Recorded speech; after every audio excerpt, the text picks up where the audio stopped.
Ini adalah album kisah horor volume kedua. Kisah horor kakek yang pertama di album ini adalah pengalaman dicekik genderuwo. Assalamualaikum warahmatullahi wabarakatuh. Waalaikumsalam Jumpa warahmatullahi lagi dalam konten bukan horor biasa. Kali ini topik yang diangkat adalah lepas dari cengkraman genderuwo. Apa itu genderuwo? Dalam Kamus Besar Bahasa Indonesia atau KBBI, genderuwo adalah hantu yang konon serupa manusia yang tinggi besar dan berbulu tebal. Nah, kalau kita lihat di Wikipedia, genderuwo atau bahasa Sundanya adalah genderua adalah mitos Jawa tentang sejenis bangsa jin atau makhluk halus yang berwujud manusia mirip kera yang bertubuh besar, kekar dengan warna kulit hitam kemerahan, tubuh ditutupi rambut lebat yang tumbuh di sekujur tubuh.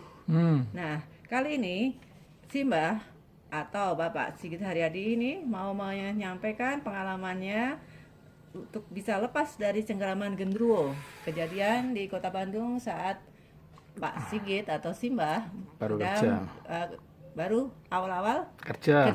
Ya, silakan Mbah untuk menyampaikan dongeng atau cerita pengalamannya. Baik, terima kasih Bu MC. Itu tadi dari Wikipedia ya? KBBI. KBBI. Ya. Wah, luar biasa sekarang KBBI ada definisi genderuwo. Wikipedia juga ada, Pak, luar biasa ini. Baik, jadi ini saya akan ceritakan kejadian ini tahun 83. Saya yakin mungkin KBBI sama Wikipedia Wikipedia pasti belum ada waktu itu, belum ada. Wikipedia sama KBBI belum ada definisi genderuwo itu ya. Ini kejadian tahun 83, ketika itu saya kos ya, atau tinggal berdua dengan adik saya. Jadi saya itu baru saja selesai kuliah dan baru kerja di suatu tempat ya, di Bandung Selatan ya, antara selatan dan pusat lah, tidak terlalu di selatan.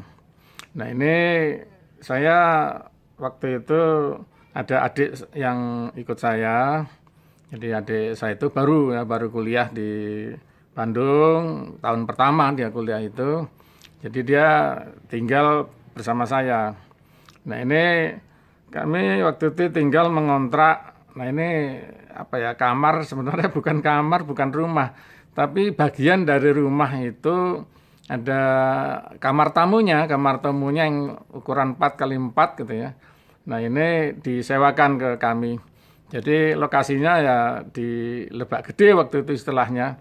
Kalau sekarang kan ada bangunan Sasana Budaya Ganesha itu sekarang ya.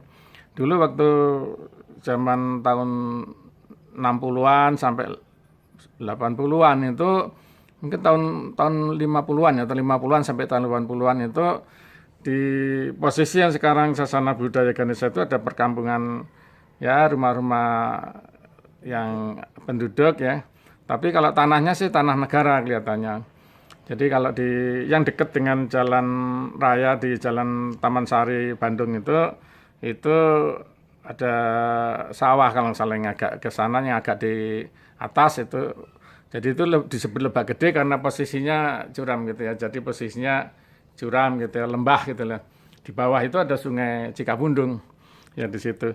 Nah ini kami menyewa rumah itu pas di ujung berarti ujung selatan dari yang sekarang jadi Sasana Budaya Ganesha itu pas di bawahnya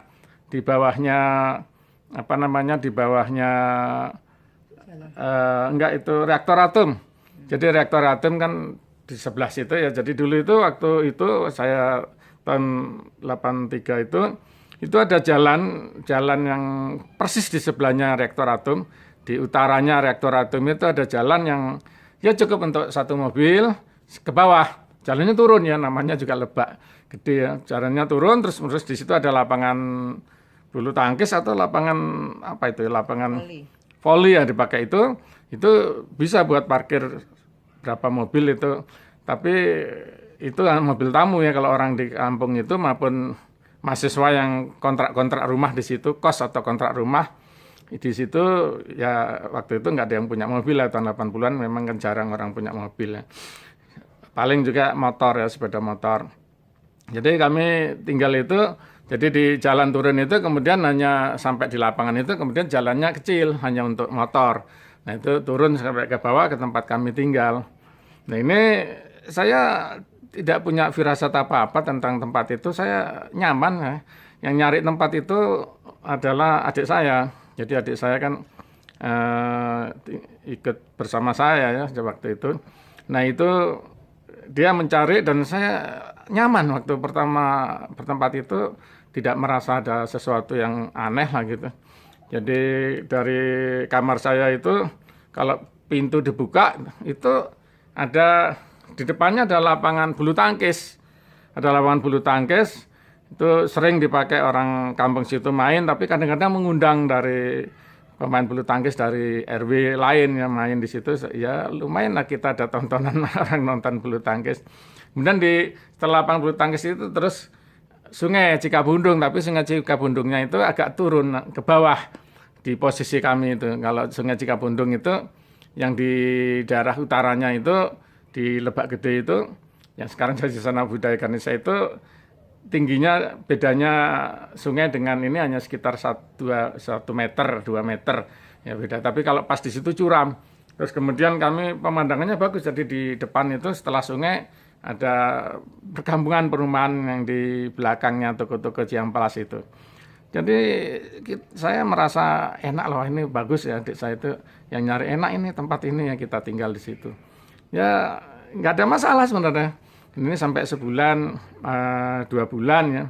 Nah ini kira-kira sebulan 2 bulan kemudian itu baru malam-malam ya, malam-malam jam 1 jam 2 itu saya dalam keadaan antara tidur dan bangun dengar suara adik saya seperti suara tercekek. Nah ini saya mengira ya waktu itu mengira adik saya ini kan dia hobinya teater. Sejak SMA saya tahu bahwa dia SMA juga senang teater. Waktu kuliah itu dia kuliah di ITB itu juga senang dia ikut teater gitu. Saya pikir dia latihan teater. Jadi suara tercekek gitu. Ya saya antara bangun dan tidur, saya bangunkan, saya pikir kok mengganggu amat sih masa malam-malam latihan teater. Jadi saya bangun terus dia udah suaranya tercekek, udah hilang. Ya udah saya besoknya nggak ngobrol sama adik saya, nggak nanya apa dia kecekek beneran atau latihan itu saya. Nah ini salahnya saya nggak nanya. Kemudian itu berlangsung terus ternyata sampai 7 minggu. Dan saya perhatikan kejadian selalu waktu malam Senin. Ya malam Senin ya, Minggu malam Senin itu jam 1 jam 2 adik saya yang saya pikir dia itu latihan teater dicekek orang gitu. Dan saya coba bangunkan. Nah, tapi setelah kejadian itu berulang-ulang, saya nggak ngitung sebenarnya, tapi sekitar 7 sampai 10 kali lah itu kejadian, 7 sampai 10 minggu kejadian itu berulang. Nah, saya waktu itu ada tekanan di kantor itu, kan Minggu libur ya, Senin itu baru masuk pertama, saya merasa agak kesal saya itu malam itu. Ini adik saya kok latihan teater kok malam Senin terus gitu loh. Malam Senin ini kan kalau orang kerja itu Senin itu kan menghadapi Senin nggak seneng ya habis libur. Terus saya marah itu, yang udah ke berapa kali itu saya marah ke adik saya, kamu gimana sih kalau latihan teater malam-malam ini udah berapa kali ini terus gini terus gitu loh. Saya terganggu saya. Tapi adik saya malah balik marah. Ini saya bukan latihan teater, saya dicekek beneran. Cekek apa saya bertanya. Saya akhirnya terbangun. Saya biasanya antara bangun dan tidak saya bangunin dia itu supaya dia nggak main teater. Nah waktu itu saya jadi terbangun beneran terus. Nah itu saya marahin adik saya malah, ini bukan teater, ini dicekek beneran. Dicekek apaan itu? Ini ada tangan berbulu gitu ya. Ini mencekek saya katanya. Wah, masa sih?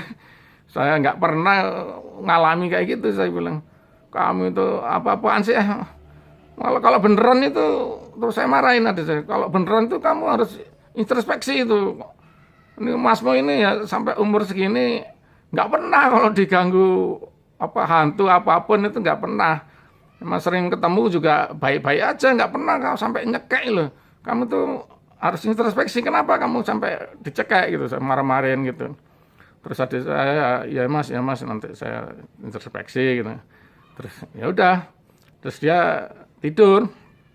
Nah itu saya nunggu dia tidur kan, saya sebagai kakak, kok ternyata dia dicekek beneran gitu ya. Terus saya sebagai kakak ya inilah, tadi nunggu dia tidur udah tenang, terus saya baru ya ini kan merebahkan diri, mencoba tidur. Tapi saya waktu itu setelah merebahkan diri, saya coba tidur tengkurap gitu ya. Nah pas saya posisi tengkurap itu ternyata ada itu kejadian yang dialami adik saya itu menimpa saya. Yang adik saya udah berminggu-minggu ngalami menimpa saya. Ada tangan yang berbulu ya, kelihatan kan dari ujung mata saya kelihatan ada tangan berbulu yang hitam kayak monyet besar lah gitu. Modelnya monyet besar mencekek saya. Aduh saya tapi kan aduh saya udah nggak bisa ini, hampir agak lama terus hampir kuat ya, makin kuat cekekannya. Saya udah nggak bisa baca-baca apa-apa lagi. Ya udah nggak sempat baca surat kulhu, baca ayat kursi. Saya cuma satu kata aja waktu itu, Allah, Allah, Allah gitu aja. Udah sambil saya nangis, ya terus terang ternyata ya saya selama ini adik saya mengalami ini berkali-kali dan saya saya mengira dia itu latihan teater, ya ternyata dia beneran. Adik saya jadi nangis, saya itu nangis melihat mengenang gitu ya, mengingat waduh adik saya berkali-kali ini dicekek. Sekarang saya baru ngalami sekali ini. Memang berat ini cekek ini, tapi saya udah pasrah pada Allah, Allah udah tolong Allah, cuman gitu aja saya. Ya jadi modalnya cuman Allah, cuman satu kata itu udah Allah. Tapi ya sambil nangis, sambil kesakitan. Tapi terus pelan-pelan itu cekekannya lepas ya. Pelan-pelan lepas terus pergi ya. Kelihatannya pergi dengan marah ya, pergi gitu. Ya udah terus saya baru bisa alhamdulillah bisa baca-baca ayat Quran gitu ya, baru ya alhamdulillah subhanallah la wala quwata illa billah, bisa dzikir gitu dan seterusnya. Ya udah terus saya akhirnya tertidur ya. Besok paginya baru saya ngobrol dengan adik saya, ternyata kamu itu beneran ya dicekak ini. Saya tanya gitu. Iya mas. Kenapa mas? Ya, saya nggak mau ngaku masa sama adik saya kan, ya saya jaim lah ya, jadi saya nggak ngomong bahwa saya juga tadi malam dicekek. Terus saya cuma bilang, insya Allah nanti kamu nggak dicekek lagi. Mas kok bisa yakin? Insya Allah lah gitu, saya nggak cerita, tapi saya punya keyakinan setelah mencekek saya ini kelihatannya cara perginya itu si tanda kutip gendruwo itu kelihatannya dia marah dan udah nggak mau datang lagi gitu. Saya punya keyakinan kuat gitu. Terus adik saya ya heran, kok bisa mas yakin gitu. Mungkin dia dalam hati kayaknya habis nyekek dia itu mungkin kali ini giliran saya yang dicekek, barangkali dia mikir gitu, saya nggak tahu apa yang di dalam hatinya ya. Terus habis itu ya udah selesai gitu. Terus pas datang malam Senin lagi ternyata saya coba bangun ya, tidur terus saya pakai waker itu jam 12.30 saya bangun.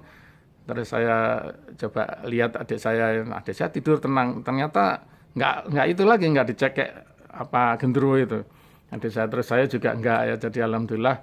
Jadi ternyata ya berakhir ya. Yang namanya cekekan gendruwo itu berakhir dengan ya begitu sajalah. Jadi setelah berulang-ulang mencekek adik saya dan akhirnya mencekek saya sendiri. Nah itu dia gendruwonya pergi dengan sendirinya gitu. Nah ini setelah seminggu 2 minggu gitu ya, saya baru ngobrol lagi dengan adik saya. Itu gendruwonya udah nggak cekek lagi ya, saya tanya gitu. Enggak mas, alhamdulillah udah enggak. Iya. Menurut perkiraanmu tuh gendruwonya di mana sih, saya tanya gitu. Tempat tinggalnya di belakang situ ya. Terus kalau adik saya bilang enggak mas, itu di kuburan depan itu gitu. Mana ada kuburan? Saya tuh enggak, orangnya suka enggak perhatian gitu. Itu mas tiap hari lewat nggak tahu yang mana itu. Jadi kalau dari depan kos-kosan kita itu kan saya cerita ada lapangan bulu tangkis itu. Terus ada jalan motor itu, jalan orang agak naik sedikit, ada kampung. Tapi ada tanah kosong di situ ternyata ada kuburan. Zaman dulu kan memang kuburan itu banyak makam itu kan di halaman orang ya waktu itu. Jadi mesti ada makam di situ. Ada saya itu mas makam itu kayaknya. Wah, itu saya perhatikan, oh iya benar ada makam ternyata. Tapi saya nggak yakin apa benar dari makam itu ya. Jadi kalau saya sih punya keyakinan ya genderuwo atau apapun itu ya jin hantu itu sebenarnya jin. Ya jin korin yang dulunya dia menemani orang yang hidup zaman ya kapan lah dia itu kita nggak tahu. Itu orang yang hidup yang ditemani itu meninggal dan dia masih hidup. Nah hidup ini dia bisa menjadi jahat gitu ya, menjadi jahat. Tapi ada yang baik. Kalau kebanyakan sih jin-jin itu baik, saya baik-baik aja. Tinggal seperti orang manusia yang dia udah kalau yang masih menemani orang manusia yang hidup kan dia diciptakan untuk menemani manusia. Seperti malaikat kan diciptakan untuk menemani manusia ya. Nah ini kalau manusia yang ditemaninya sudah meninggal ya ini kadang-kadang dia itu jahat itu tergantung sih kalau yang ditemaninya itu jahat ya mungkin jadi hantu jadi jin yang jahat gitu ya. Kalau saya keyakinan saya begitu ya. Dan dari pengalaman saya itu juga kita tidak bisa menyatakan kita hebat gitu ya. Sama sekali tidak ya. Jadi menghadapi hantu itu kita ada satu-satunya cuma bisa pasrah pada Allah ya. Kita nggak bisa berbuat lain. Saya nggak punya ilmu ya dan saya nggak percaya pada ilmu macam-macam itu. Jadi pada ilmu-ilmu orang-orang yang katanya bisa mengusir hantu, menangkap hantu, saya ya insya Allah saya nggak percaya karena semua itu Allah ya. Yang menciptakan jin itu menciptakan hantu kan juga Allah. Kita tidak perlu ilmu macam-macam lah, kita hanya bisa pasrah pada Allah. Kalau saya sih begitu. Jadi ceritanya mudah-mudahan ini yang saya ceritakan itu bisa menginspirasi anak-anakku, cucu-cucuku ya. Jadi ini pengalaman yang ini video ke-6 ya kita ya. Yeah. Video ke-6, video sampai ke-5 saya masih agak jaim ya. Jaga image seolah-olah saya nggak pernah mengalami yang sampai dicekek. Jadi memang saya punya pengalaman banyak dan ya adalah 1-2 pengalaman yang saya itu dalam kondisi yang kalah ini tanda kutip kalah melawan hantu itu, tapi ya berkat pertolongan Allah kemudian bisa diselamatkan. Ya, gitu, sudah, Mbak? Ya, alhamdulillah akhirnya genderuwonya pergi dari kontrakan itu. Coba kalau nggak pergi. Jangan. Bisa-bisa simbahnya harus cekek terus. Angkat kaki dari kontrakan tersebut. Rugi dong, ya. Iya, rugi. Ya, agar simbah semangat untuk membuat konten-konten bukan horor biasa ini, silakan subscribe, share dan like. Wassalamualaikum warahmatullahi wabarakatuh. Kisah horor kakak yang kedua dalam album ini adalah hampir celaka gara-gara jailangkung jahat. Assalamualaikum warahmatullahi wabarakatuh. Sampai jumpa lagi. Kita sekarang masuk pada channel bukan horor biasa dengan konten Jalangkung minta balas jasa. Jalangkung adalah sebuah permainan tradisional Nusantara yang bersifat ritual supernatural. Wujud jalangkung adalah boneka orang-orangan yang dilengkapi alat tulis di tangan digunakan untuk memanggil arwah. Bila arwah sudah masuk ke dalam boneka, selanjutnya permainan bisa dimulai dengan tanya jawab tentang segala hal. Jawaban jalangkung diberikan melalui tulisan tangan. Nah, kisah mengenai jalangkung itu pernah dialami oleh teman Simbah waktu dulu sekolah di SMA. SMP. Oh, di SMP. Bagaimana, Bah, kelengkapan dari cerita tersebut? Penasaran cucu-cucu ini untuk mendengarkannya. Baik, ini dongeng Mbah. Jadi waktu saya sekolah menengah pertama ini kejadiannya. Jadi SMP kelas 2 itu tahun 73, udah lama ya. Belum pada lahir anak-anak yang nonton ini. Jadi sebenarnya saya tuh nggak pernah menjalankan sendiri permainan jailangkung itu. Cuman nonton dan kemudian yang akan saya ceritakan ini, saya ini menolong teman ya dari gangguan jailangkung yang minta balas jasa.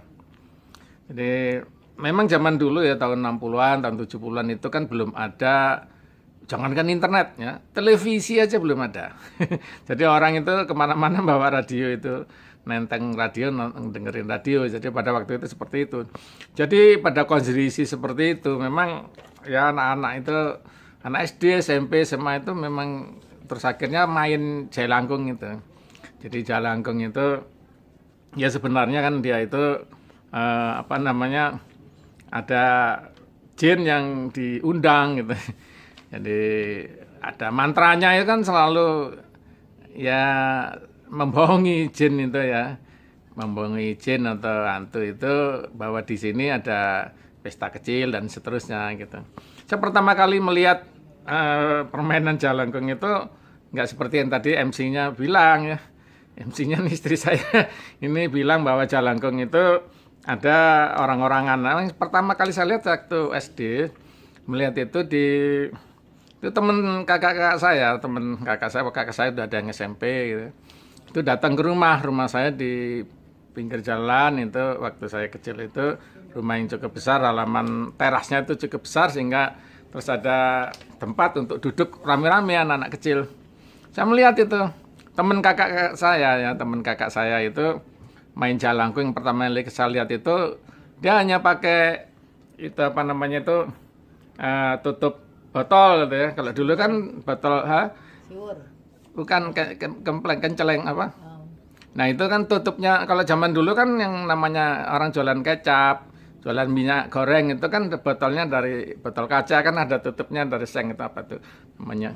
Nah itu, jadi saya lihat teman-teman kakak itu nulis ada A, B, C, D, E, F, G, H, I, J, K, L, M, N sampai Z, terus huruf 1, 2 sampai 9 dipakai kapur itu ya, di lantai itu ya.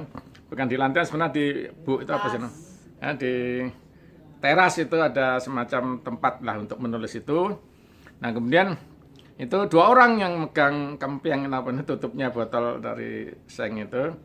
Itu kalau sekarang mungkin masih yang dipakai bir ya, masih kayak gitu. Nah, itu di tangan telunjuknya itu dimasukin gitu ya, di kempiang itu dimasukkan 2 jari, 1 jari 1 orang, 1 jari 1 orang lagi. Nah kemudian diam gitu, terus mereka mengucapkan mantra itu. Mantranya ya itu cuman ngundang di sini, Jalangkung di sini ada kayak kecil ini. Terus tapi nggak selalu jadi. Saya lihat itu pertama, oh nggak bisa, misalnya kamu sih gitu, terus ganti yang lain, terus akhirnya itu bisa jalan ini. Terus yang lain teriak-teriak, oh enggak itu bohong, itu beneran ini 2 orang. Makanya apa namanya, kalau nggak percaya ganti lagi, terus ganti lagi orang, memang bener. Ternyata itu namanya jari itu digerakkan, ada yang menggerakkan gitu.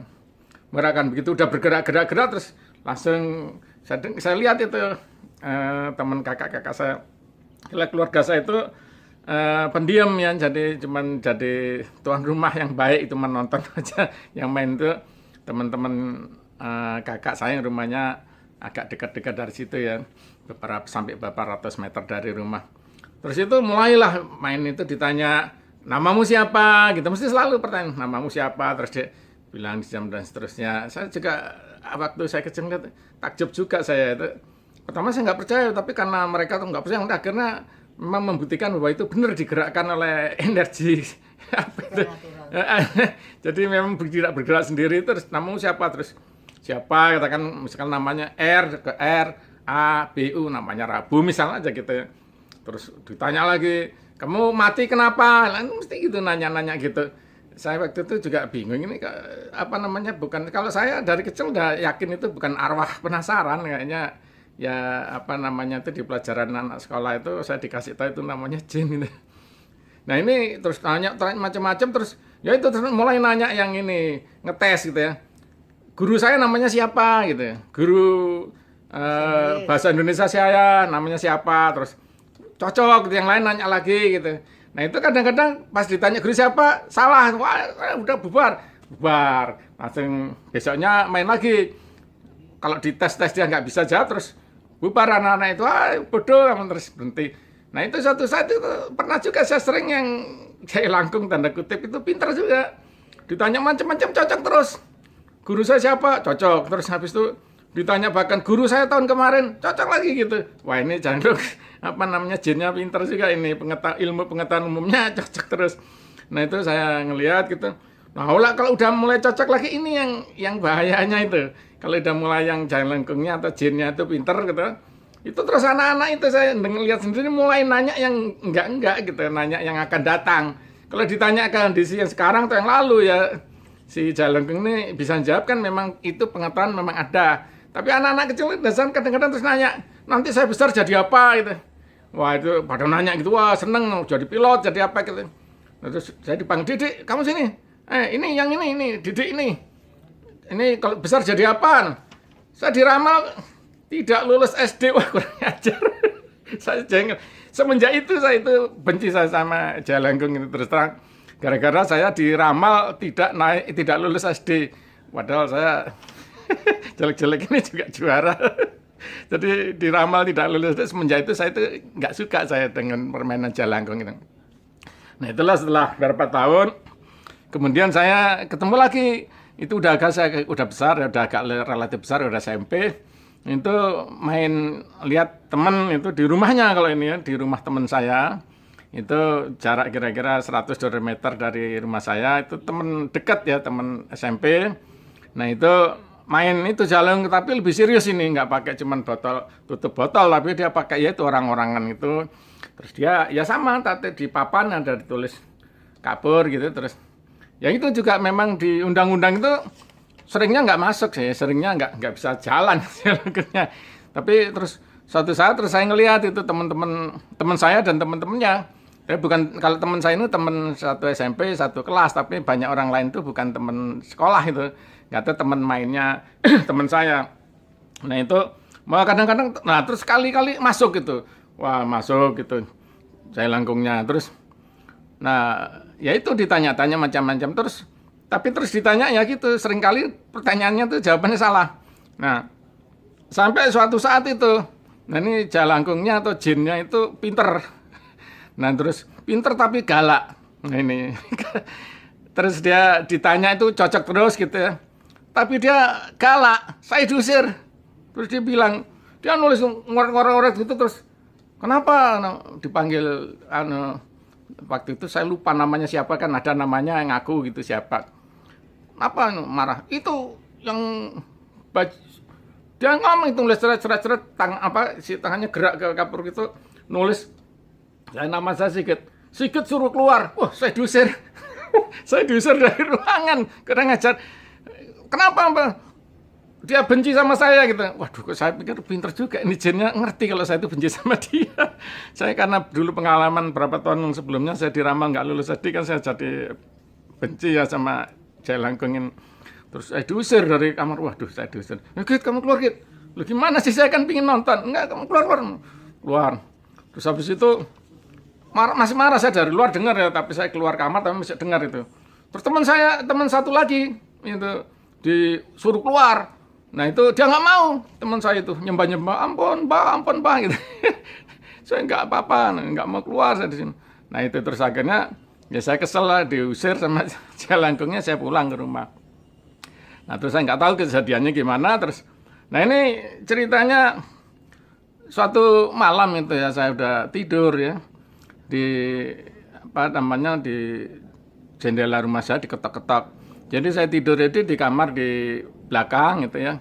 Itu kalau teman-teman saya itu suka masuk, itu memang ada pagar rumah itu tidak dikunci, cuma ditutup aja. Nah orang bisa masuk memang sampai ke halaman. Di samping itu ada halaman sampai ke kamar saya. Saya itu malam-malam jam 10-an, jam udah tidur, diketok-ketok jendela ini. Oh, siapa? Nih saya buka. Git, bangun Git. Terus, wah ini teman saya tadi, ini ya namanya T ya.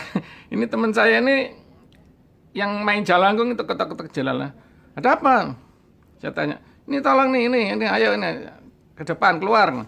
Terus saya tengok, oh ya teman saya bersama ada 3 orang. Jadi ada 3 orang teman saya, ada 2 lagi. Ini semua teman satu kelas di SMP. Keluar Git. Terus saya keluar lewat pintu depan, terus di teras ngobrol. Kenapa saya dibangunin gitu? Ini Git, saya mau nanya soal, kan besok ulangan ya. Ulangan sekarang namanya masih ada ulangan ya? Ulangan.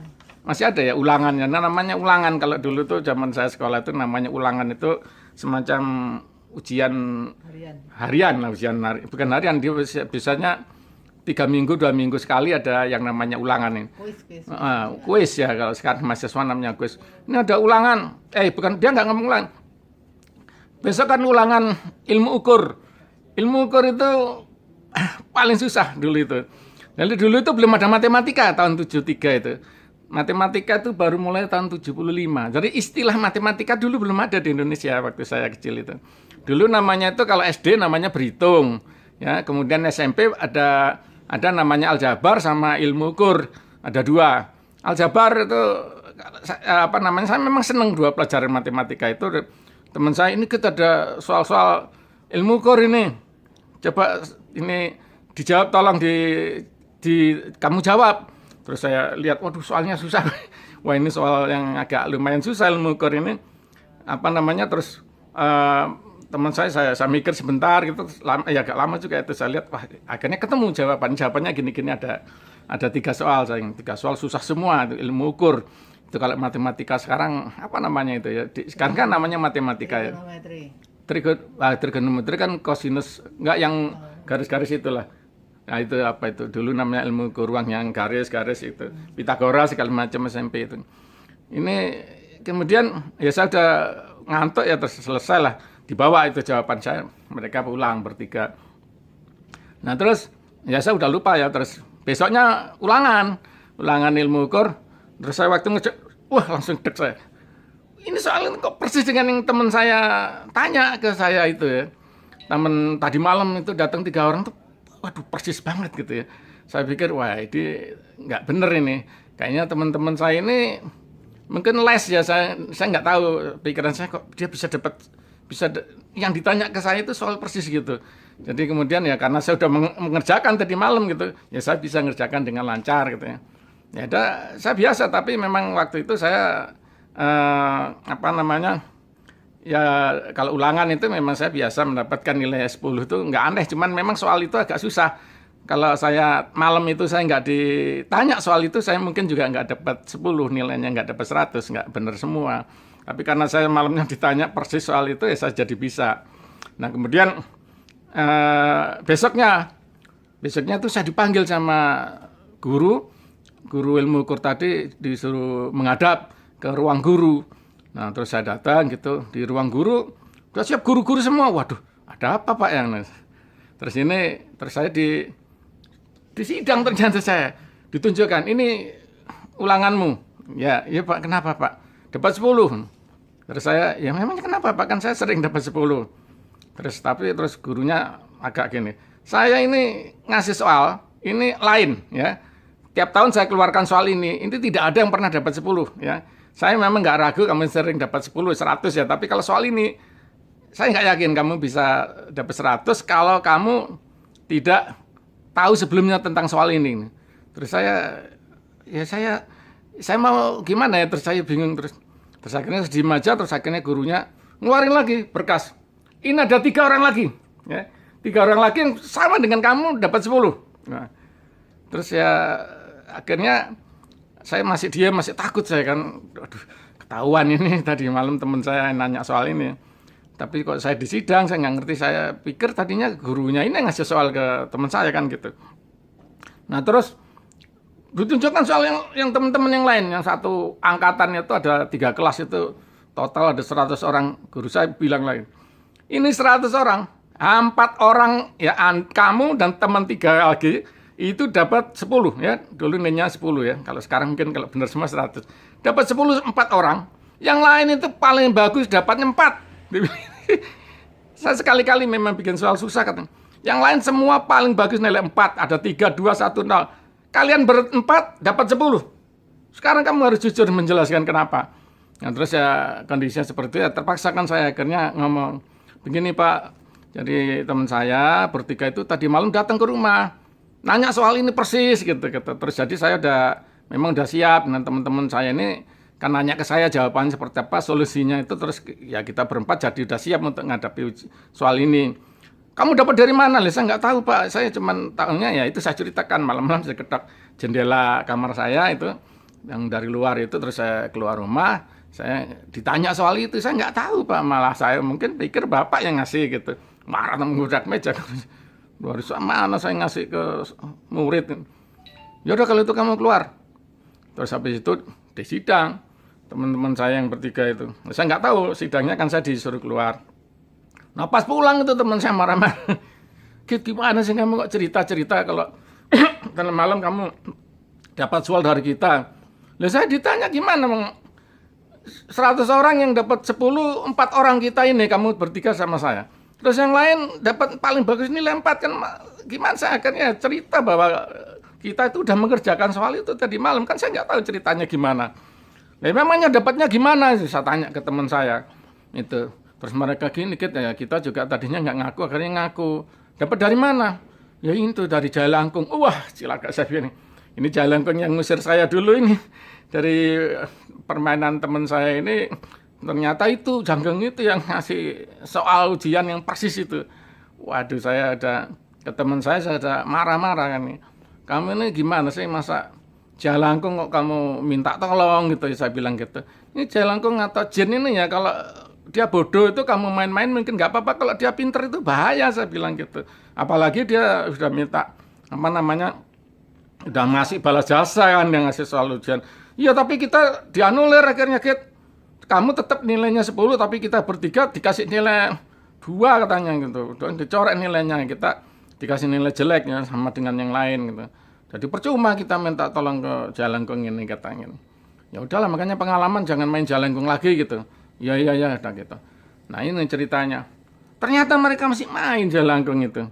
Nah, itu kejadiannya ya gitu lagi. Itu pas malam-malam saya udah tidur, mereka main Jalangkung itu malam ya, udah jam 8 malam lah, jam 9 baru mulai itu. Nah, itu jam 10 ketok-ketok lagi jendela. Wah, ini lebih teriak-teriak. Ada apa lagi ini? Minta soal ujian lagi. Nanya soal lagi. Saya nggak mau lagi, saya terlibat dalam kayak gini, saya bilang. Enggak, Kit, ini tolong, Kit, ini kita minta tolong. Kenapa? Ini Jalangkungnya marah-marah. Kenapa marah-marah? Dia minta diantar pulang katanya. Ya antar aja pulang, saya bilang gitu. Udah, terus habis itu nggak bisa main. Pulang gimana? Dia minta diantar. Wah, ini satu tempat yang jauh, Pak. Selain jauh juga harus melewati tempat sepi. Dia nunjuk ke balik bukit ya. Dari balik di rumah kami itu di kira-kira 1 kilometer, 2 kilometer ada bukit. Di bukit itu dia minta diantar ke belakangnya, ada kuburan di sana. Waduh, saya bilang, ya jangan mau diantar ke sana, kan dia nggak kelihatan. Buang aja, Jalangkungnya dibakar aja, saya bilang gitu. Nggak bisa, kita takut semua. Udah, kita minta tolong. Terus saya datang ke rumah itu. Malam-malam itu udah jam 10, setengah 11. Itu Jalangkung coret-coret marah-marah. Minta diantar pulang. Saya sekarang minta diantar pulang. Masa saya ngasih tahu, kemarin saya ngasih tahu soal ujian, bukannya terima kasih malah marah-marah gitu. Gitu, jadi coret-coret gitu. Nah, ya udah kita antar, tapi saya bilang bisik-bisik teman saya, udah dibuang aja di tempat sampah. Saya bilang gitu. Ya gitu. Terus kita bawa itu main apa bonekanya itu, kita rame-rame itu ada selain berempat ya bertiga tambah saya, terus ada lagi 2 orang itu berenam atau bertujuh lah. Teman saya yang bawa itu. Terus saya udah bisik-bisik. Kita melewati sebelum sampai bukit itu, kita jalan kita 100-200 meter di ujung kampung itu saya bilang, buang aja situ tempat sama, ada TPS atau tempat pembuangan sementara atau sampah itu ya. Ada tempat pembuangan sampah sementara, buang aja situ. Sementara saya mau dibuang, ternyata katanya itu nggak bisa dibuang. Pegang kan. Si Jalangkungnya megang tangannya itu megang teman saya yang mau buang. Saya bilang, buang aja tuh lembar. Takut. Waduh, celaka ini, saya bilang. Gimana ini? Udah, kita tetap ke kuburan sana jauh. Waduh, ini terus harus nyebrang sawah itu. Kita jalan ke tengah sawah gitu. Tengah sawah, terus saya tetap udah dibuang aja di jalan. Kamu tuh kok takut banget gitu, saya bilang gitu. Ini kan nggak kelihatan ya, Jen. Tapi teman-teman saya tuh dalam keadaan takut dan ini sekali ya. Pokoknya udah pucet ada semua itu, udah takut. Saya suruh buang di tempat sampah, akhirnya nggak mau ya, katanya dipegangin. Jalan itu tuh tempat gelap ya, lewat sawah, terus akhirnya wah udah sampai 1 kilometer, sampai ujung bukit. Belum sampai ke kuburan itu, masih agak harus naik bukit. Nah, pas masih menjelang di atas bukit itu, saya bilang udah sekarang dibuang. Kalau kamu buang turutin di kuburan, siapa jamin dia nggak ikut kamu, saya bilang gitu. Nah, orang itu juga mikirnya bener juga gitu. Iya, kalau kamu sekarang melakukan perintahnya dia, buang ke kuburannya itu belum tentu itu memang dia rumahnya di situ. Buktinya dia bisa jadi Jalangkung di rumahmu, caranya jauh, pasti dia ada di sekitarmu. Saya bilang, itu kamu cuma dibohongin aja, suruh buang itu, buang aja sana lah. Terus akhirnya kita buang di semak-semak itu ya, ada hutan kecil gitu, dibuang terus lari semua, teman-teman saya lari, saya ikut lari terus pulang. Nah itu kejadiannya, jadi ya besoknya teman-teman saya itu pada cerita, ada yang malam itu ada yang mimpi buruk ya, ada yang sampai sakit gitu ya. Inilah ada pengalaman yang sangat apa namanya buruk ya. Jadi peringatan buat mungkin anak-anak ya, cucu-cucu yang mungkin pernah dengar ada di internet ada orang main jalangkung itu. Jangan ya, jangan main jalangkung. Bener jangan. Ya jadi tinggalkan bener ya. Jadi kebanyakan yang jalangkung itu sebenarnya jin yang bodoh ya. Kita manusia itu lebih pintar dibanding mereka ya. Jadi apa namanya, kalaupun dia bisa ngasih soal ujian itu, dia pasti minta sesuatu balasan yang berat untuk dilakukannya, dan akhirnya disakit dan lain-lain. Begitu, jadi jangan dilakukan. Dan juga kalau dia memang benar pintar kan cuma nggak ngasih tahu soalnya doang kan. Waktu yang teman saya itu kan mestinya kalau yang benar-benar pintar dia soal jawab. Dia cuma tahu soalnya, jawabnya nanya ke saya yang nggak ikut main jalangkung. Jadi sekali lagi ini pengalaman buruk yang ya saya ceritakan di sini. Maksud saya ini ya, ini kan judul channelnya bukan horor biasa gitu ya. Saya tidak ingin kita jadi takut ya.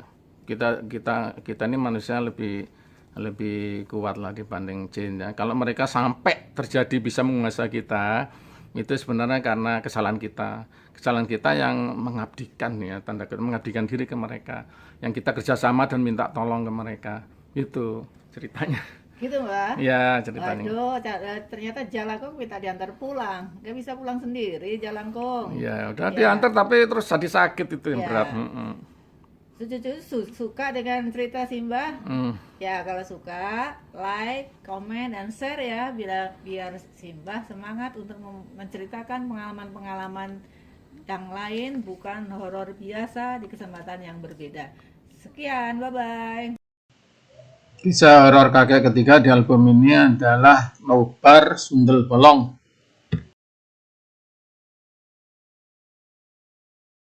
Assalamualaikum warahmatullahi wabarakatuh. Waalaikumsalam warahmatullahi wabarakatuh. Anak cucu mantu, sanak kadang, teman-teman semua, bagaimana kabarnya? Ya, alhamdulillah baik gitu ya.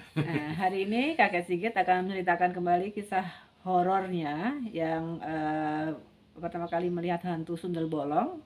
Kejadian di Kota Lawang tahun 1972-an ya. 72-an ya. Saya sampai kelas 1 ya. Ya, kalau sebelum ini adalah bagaimana kakek Sigit itu bersinggungan dengan apa yang namanya hantu, maka pada kisah ini pertama kali melihat hantu jenis atau karakter. Katanya orang sundel bolong. Sundel bolong. Katanya orang ya. Bagaimana kisah selengkapnya, Kak? Silahkan untuk disampaikan. Ya, bismillahirrahmanirrahim. Assalamualaikum warahmatullahi wabarakatuh. Waalaikumsalam. Ya. Jadi kejadian itu di waktu itu di kota kami belum ada televisi ya, siaran televisi, dan belum ada apa yang namanya di TV dulu, apa itu pernah ada itu kalau hantu itu apa namanya? Penangkap setan apa? Bukan, ada acara-acara hantu-hantuan di TV itu. Uji nyali? Uji nyali gitu ya. Jadi ada acara uji nyali. Kami ini masih kecil, di kota kecil itu mengadakan acara semacam itu, uji nyali. Jadi kejadiannya itu dari mulut ke mulut itu ada apa namanya, saya diajak teman-teman itu di seberang rumah saya itu, sebelah ini agak ke kanan ada 3 rumah. Itu ada apa namanya, peternakan sapi, setal kalau kita bilangnya. Kalau zaman dulu kan bahasa istilah-istilah itu bahasa Belanda ya, masih Belanda, penjajahan Belanda belum lama selesainya. Jadi kita bilang waktu itu kereta api ya bilangnya sepur gitu ya. Padahal sepur ternyata jalannya ya. Kemudian kita bilang itu setal. Setal itu bahasa Belandanya mungkin ya, saya nggak tahu bahasa Belanda, dari apa tempat peternakan sapi itu yang seperti itulah gitu. Nah tapi peternakan sapinya itu ada di belakang. Jadi dari jalan raya itu saya nyebrang, terus itu agak jauh di belakang ada sungai. Di sungai, terus di situ sebelum sungai itu ada setal, tadi ada peternakan sapi yang jumlahnya sekitar 100-an lah sapinya, nggak banyak. Kemudian di depannya ini itu ada kantornya, rumah manajer sama satpamnya lah gitu, semacam itu di daerah depan. Nah itu saya mendengar dari kabar dari mulut ke mulut, waktu itu belum ada medsos, tapi berita anehnya itu cepat nyebar. Jadi akan ada suatu malam ya, saya lupa nih, kalau ini saya lupa malam apa itu, malam Rabu Kemisnya saya lupa, suatu malam, nanti malam ya itu akan ada acara kita mau lihat sama-sama ada sundel bolong di setal tadi. Jadi saya dengar itu, saya belum masih sama-sama. Jadi habis maghrib atau habis isya saya terus datang ke rumahnya manajer ini. Udah kumpul banyak orang, lebih dari 10 orang. Teman-teman semuanya. Seumuran atau ada yang enggak, itu enggak teman main. Kalau dulu itu kan teman main itu enggak seumuran ya. Teman main itu beda 3-4 tahun di atas, 3-4 tahun di bawah gitu. Ya ini yang paling tua itu anak SMA, anaknya manajernya. Itu anak SMA, mungkin umurnya sekitar 3-4 tahun di atas saya. Yang lain-lain itu seumuran saya, ada yang lebih setahun, ada yang kurang 3 tahun gitu. Kita kumpul banyakan itu udah pada cerita-cerita. Saya itu kan nggak ngerti apa namanya waktu itu ada apa sebenarnya, mau apa. Jadi udah kita di sini aja deh. Kita nunggu apa? Nanti kita lihatnya nanti malam jam 1 jam 2 kita lihat ada sundel bolong di setal gitu. Lu kenapa nggak sekarang aja? Wah kami itu nggak tahu. Itu keluarnya jam segitu gitu. Nggak keluar jam sekarang, jam 8 keluar enggak. Jadi kita gimana ya, kita main-main aja. Jadi kita lebih 10 orang itu ada yang main catur, main kartu, macam-macam untuk menunggu jam 1 jam 2 itu. Jadi pada kalau bahasa sekarang kepo ya, pada pingin lihat gitu. Kita anak-anak kecil itu pingin lihat, antusias sekali untuk melihat itu. Nah itu akhirnya ya kita main-main ya udah sampai sekitar jam 1 jam 2 kita nggak tidur, ada yang tidur, saya tidur sebentar, saya ingat saya ada 1 jam 2 jam. Tunggunya di mana, di ruangan? Di rumah manajernya itu. Jadi semacam kantor, ada rumahnya itu, ada apa itu ada ruang tamunya, di ruang tamu itu kita main catur segala macam. Nah itu kemudian sekitar jam 1 jam 2 itu kita diajak oleh pemimpinnya ini, yang anaknya manajer yang paling tua di antara kami. Ayo kita sekarang lihat gitu. Nah kita jalan ya dari kantor itu ke arah setal itu agak jauh, kita ada posisi yang agak lapang. Ini apa namanya, peternakan itu tanahnya di bawah. Jadi setelah nyebrang jalan itu kantor maupun itu ada tanah dan rumah dan kantor itu agak di atas, dan ini setalnya itu di bawah. Turun ada agak dalam. Itu karena untuk mungkin menjaga keamanan ya. Kalau datar dengan jalan kan gampang dicuri sapinya. Jadi itu supaya tidak mudah dicuri. Jadi setelah sana kan agak sungai terus sawahnya naik juga. Jadi memang itu untuk pengamanan. Jadi kemudian kita duduk-duduk situ ngeliat. Nah itu sebelumnya saya lupa cerita tadi. Waktu ngobrol-ngobrol itu saya nggak ngerti kan. Ini nanti nonton apa, kata teman-teman bilang mau nonton hantu. Namanya apa, sundel bolong? Apa tuh sundel bolong? Ini aja Dik, nanti itu sundel bolong itu perempuan, rambutnya panjang itu kalau dia menghadap ke belakang, menghadap membelakangi kita, itu dari rambutnya kalau kena angin itu dadanya belakangnya bolong, katanya lubang. Jadi itulah disebut sundel bolong ya. Oh gitu. Jadi di otak saya jadi ada bayangan itu gitu loh. Kalau waktu itu saya nggak nanya-nanya, saya mungkin nggak menyaksikan itu yang sundel bolong sebagai sundel bolong. Mungkin saya menyaksikan dalam bentuk lain. Nah itu jadi ketika itu kita udah nunggu, ternyata bener ada perempuan rambut panjang itu jalan gitu. Ya antara orang sama siluet lah, saya pikir waktu itu saya ya ingatnya seperti itu. Tapi pas begitu muncul semua lari. Semua teman-teman yang tadi itu penasaran pingin lihat malah lari, saya juga bingung loh. Kok lari, itu saya dibengi sama yang pemimpin kami itu yang ngajak di situ. Jadi jangan lari, temenin saya di sini. Loh, saya juga, enggak, saya memang nggak akan lari, cuma saya heran kenapa mereka lari. Yang tadi penasaran mau nonton, sekarang ada kok malah lari gitu. Saya waktu itu belum punya rasa takut waktu itu ya, umur segitu. Mungkin SMA atau mahasiswa saya mungkin ya pernah ada rasa takut gitu ya. Setelah dewasa ya, karena gara-gara sering nonton film hantu jadi takut gitu ya. Tapi waktu itu saya belum ada rasa takut. Nah, kemudian saya dipegangi oleh yang senior, paling senior di antara kami itu. Kemudian dia ngeliatin, terus saya juga ngeliatin terus ya. Terus akhirnya si tanda kutip hantu yang sundel bolong itu pergi. Saat kita seperti hilang gitu lah. Tapi ya saya nggak yakin, mungkin juga orang yang karena gelap ya, ini terang ya, terus gelap terus dia jalan ke sana mungkin aja. Tapi si senior saya ini namanya R ya, namanya R ini dia udah, alhamdulillah ini apa, bukan alhamdulillah, dia bukan orang Islam Muslim ya, dia pokoknya ada puji Tuhan ini ternyata hantu bukan orang. Loh, kenapa Mas kalau hantu kok bukan orang? Iya, kalau tadi itu saya sebenarnya disuruh sama bapak saya untuk meyakinkan itu hantu atau manusia. kalau manusia kita bahaya, karena kalau manusia perempuan datang di situ, itu bisa-bisa dia ada teman-temannya sembunyi. Nah ini kalau itu orang itu pencuri kan, dia takut, orang-orang di situ manajer dan lain-lain itu takut kalau itu pencuri yang ada mancing dengan orang manusia. Tapi setelah dia meyakinkan ini bukan manusia, dia malah seneng. Wah, bersyukur lah ini jadi bukan pencuri gitu. Terus dia besoknya lapor ke bapaknya, ya saya ketemu dia, gimana udah lapor udah. Terus bapaknya juga seneng waktu itu kalau wah ternyata hantu. Lega ya, lega. Ya lega, ternyata bukan pencuri. Jadi kadang-kadang ada sisi lainnya dari hantu sama orang itu. Pada posisi penjaga itu kadang-kadang hantu itu kalau dia takut, kalau orang kan takut maling gitu, tapi kalau hantu ya terpaksa lah nggak apa-apa kan, mungkin takut tapi tidak berhubungan dengan pekerjaannya. Tidak bahagiakan. Iya gitu. Ya kira-kira begitu ceritanya. Oh, jadi ternyata open house ya untuk melihat sundel bolong secara bersama-sama. Tapi saya nggak yakin itu sundel bolong ya, Iya. karena saya melihat itu karena sebelumnya udah dicekokin sama teman-teman. Nanti lihat sundel bolong, ciri-cirinya gini, jadi di kepala saya otomatis ngelihat seperti itu gitu. Kalau waktu itu saya nggak nanya-nanya, saya nggak diceritain, mungkin saya juga nggak ngelihat seperti itu.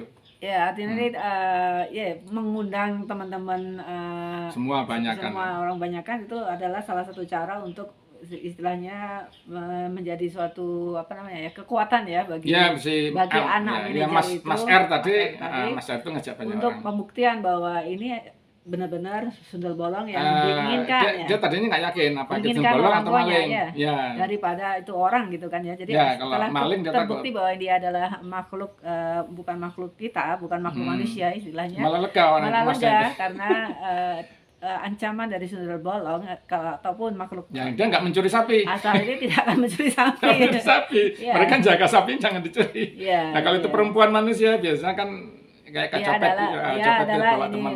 ya utusan Ya. awal untuk survei gitu Ya, biasanya kan ya. ya, mancing kita, Mancing, untuk ya. datang terus kita digebuk dari belakang. Ya. Iya. Ya, itu adalah kisah yang bisa disampaikan oleh Kakek Sigit.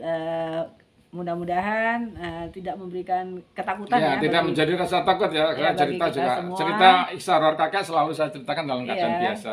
Jangan takut ya. Kalau takut itu berarti di dalam tubuh kita ada setannya gitu yang menyebabkan kita takut. Iya, dan ambil sebagai pelajaran yang Ya, positif saja. Yang positif aja ya. Ya, itu saja mungkin, dan Ya. kita akhiri dengan mengucapkan wassalamualaikum warahmatullahi wabarakatuh. Waalaikumsalam warahmatullahi wabarakatuh. Kisah keempat dalam album ini adalah nonton rame-rame atap rumah dilempari hantu. Assalamualaikum warahmatullahi wabarakatuh. Waalaikumsalam warahmatullahi wabarakatuh. Anak cucu mantu, sanak kadang, teman-teman semua, bagaimana kabarnya? Ya, baik ya. Hari Mudah-mudahan ini baik semua.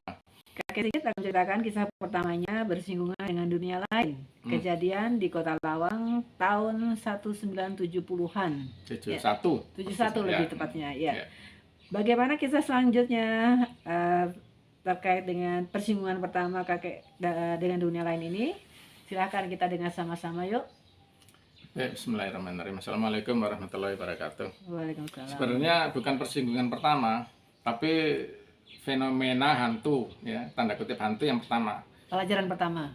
Enggak, kalau jin itu, saya kan dulu umur 2 tahun di luar pulau itu ada wabah ya di satu waktu saya lahir itu saya kena ya, ada wabah kolera, tapi setiap 2 tahun 3 tahun itu saya kumat. Itu kalau menurut kakak-kakak saya tuh saya itu dibilangnya ngomong sendiri, tapi sama rasanya saya itu ngobrol dengan orang tua yang datang menghibur saya gitu. Jadi kalau persinggungan dengan jin itu kan halusinasi saya, anak kecil kan pinginnya ada orang baik datang menjenguk gitu ya. Nah ini kalau ini hantu yang ganggu gitu ya, tanda kutip hantu yang mengganggu itu, ya ini terjadi waktu saya SD kelas 6 ya, tahun 71. Nah itu kejadiannya itu di rumah di seberang saya, rumah. Jadi kami waktu itu tinggal di pinggir jalan raya. Rumah kami menghadap ke barat. Jadi seberang ada rumah yang harusnya menghadap ke timur, tapi ini bukan seberang persis, di sebelahnya lagi, sebelah kanannya. Jadi sebelah selatannya. Itu ada rumah yang dia itu menghadapnya bukan ke jalan raya. Kalau dia menghadap jalan raya, rumah itu kan harusnya menghadap ke timur ya, tapi rumah itu menghadapnya ke utara. Nah, belakang rumahnya ke selatan. Nah, di belakang rumah itu ada jalan kecil. Nah, rumah ini besar kira-kira lebarnya 25 meter, panjangnya ke bawah 70 meter. Di bawah itu sungai. Ada sungai, terus sawah, naik ke atas sawah. Nah, ini di belakang rumah itu ada beberapa rumah ya. Ada beberapa rumah dan ada pabrik juga di situ di belakang rumah itu. Kalau di belakangnya rumah itu, ya setelah jalan ada rumah itu, rumah-rumah yang tidak sebesar rumah ini. Nah, rumah ini itu hanya dihuni waktu kejadian itu 2 orang, suami istri yang mungkin 50-an tahunan, 50 tahun 60-an. Mereka sebelumnya punya ada anak ya, yang kemudian meninggal ya sebulan kurang lebih sebelumnya. Sehingga mereka tinggal berdua situ. Tapi saya nggak tahu apakah mungkin ada punya anak lain yang ada di kota lain. Yang tahu seperti itu. Kejadian pertama itu saya ingat saya malam Selasa, sama tanggal bulannya lupa.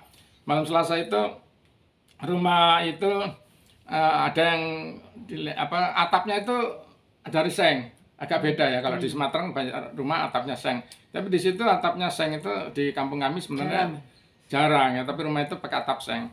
Nah itu dia itu dilempari batu, atapnya kan suaranya keras kalau atapnya dilempari batu, kerikil-kerikil gitu. Dan dia marah karena dia pikir itu anak-anak kecil yang lewat situ. Nah, saya juga sering ya lewat di belakang rumah itu ke bawah itu mancing itu di sungai, kan ada sungai terus jalan ke arah selatan atau utara itu sungainya agak panjang juga. Nah itu kadang-kadang kita mandi di situ, air zaman dulu air sungai kan bersih ya. Kalau habis main bola badannya kotor ya nyemplung aja ke situ terus mandi gitu. Jadi di situ dia pikir itu anak-anak nakal yang lempar itu atapnya. Dia bentak-bentak, nah ini kelirunya ya. Jadi kelirunya itu si orang ini tidak mengira itu hantu. Terus dia tantang, marah. Kurang ajar kan ditantang itu, dan itu ya itu biasanya nanti kalau ditantang makin menjadi-jadi. Ternyata bukannya anak-anak yang dia pikir anak-anak, bukannya dia malah tambah makin membabi buta, melempar-lempar terus itu. Dan malah bahkan tadinya di sebelah sini, lempar lagi sebelah sana, rumahnya memanjang ke belakang gitu. Nah kemudian paginya dia lapor Pak RT. Nah, Pak RT, kemudian Pak RT dia laporkan ada anak-anak kecil atau tanggung lah, anak remaja lempari rumah saya tadi malam. Dan kemudian Pak RT-nya datang ke rumah itu, nggak ada anak-anak. Tapi, nah ini nggak ada orangnya, tapi kenapa anak-anak kecilnya nggak ada, tapi ternyata masih ada lempar-lemparan batu itu. Jadi kemudian ya Pak RT-nya terus mafhumnya itu, wah ini bukan manusia, bukan anak-anak, tapi ini hantu kayaknya yang lemparin. Dan ini posisinya lemparnya itu beda-beda. Lempar itu ganti-ganti pindah-pindah. Kadang-kadang dari satu saat dari belakang rumah itu ada pohon pepaya. Saya ingat persis itu pohon pepaya, dari pohon pepaya itu. Terus pindah dari pohon yang sebelah sana di depan rumah orang itu, kan di halamannya ada banyak pohon. Dari arah sana arah sini banyak gitu.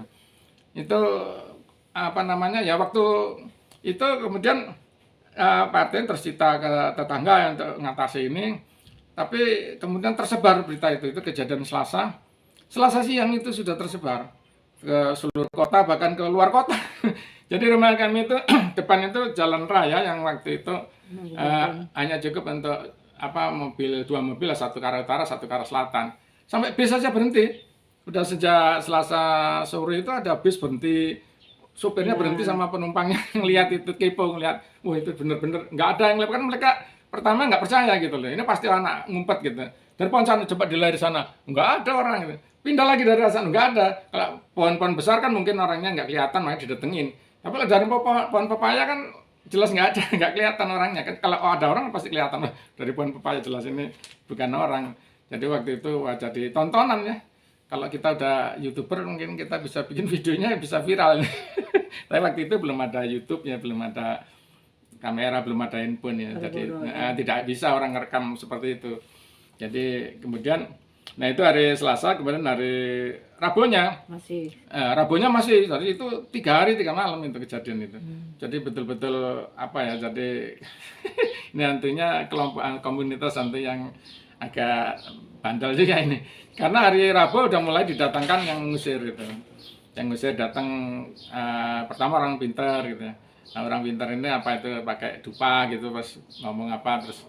Tapi ya nggak pergi hantunya, makin jadi-jadi waktu dia bakar-bakar dupa itu.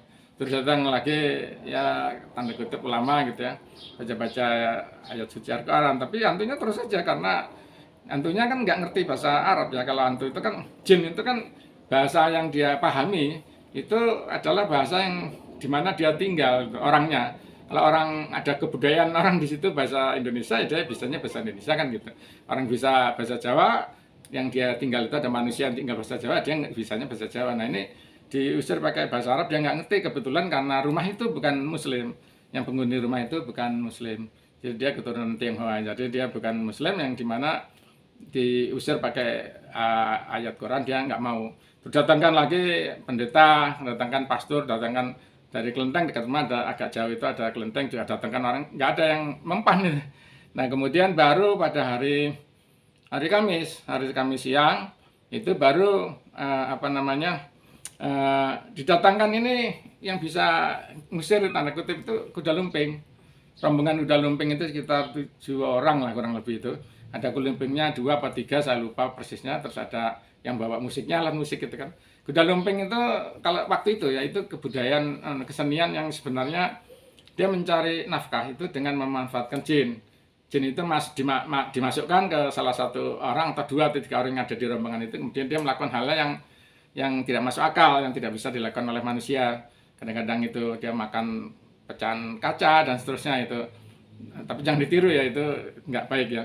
Jadi kemudian dari rombongan kuda lumping itu dia main di situ musiknya, dan itu saya lihat waktu itu. Terus dari 2 atau 3 kuda lumping terus akhirnya ini kerasukan kan. Itu tontonannya kan begitu memang. Itu kerasukan terus rombongan itu pergi. Bawa yang kerasukan dibawa pergi. Biasanya nggak begitu, kalau tontonan itu habis kerasukan terus disembuhkan lagi, itu selesai. Tapi di situ memang diundang untuk sengaja untuk membawa pergi si jinnya itu, hantu tadi supaya dipergi sama kuda lumping itu, rombongan itu. Dan pergi saya ikutin, tapi baru 50 meter, 100 meter saya diusir. Jangan ikut-ikut itu, kamu anak kecil ikut-ikut. Nah, jadi waktu itu saya nggak ikut ya.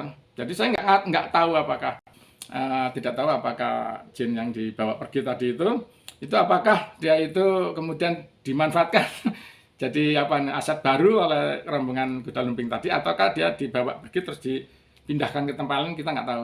Yang jelas di situ terus nggak ada lagi setelah 3 hari 3 malam itu, terus berhentilah kejadian lempar-lempar atap rumah yang di dekat rumah saya itu. Jadi saksinya banyak itu, bukan saya sendiri tapi ratusan orang mungkin dibuat.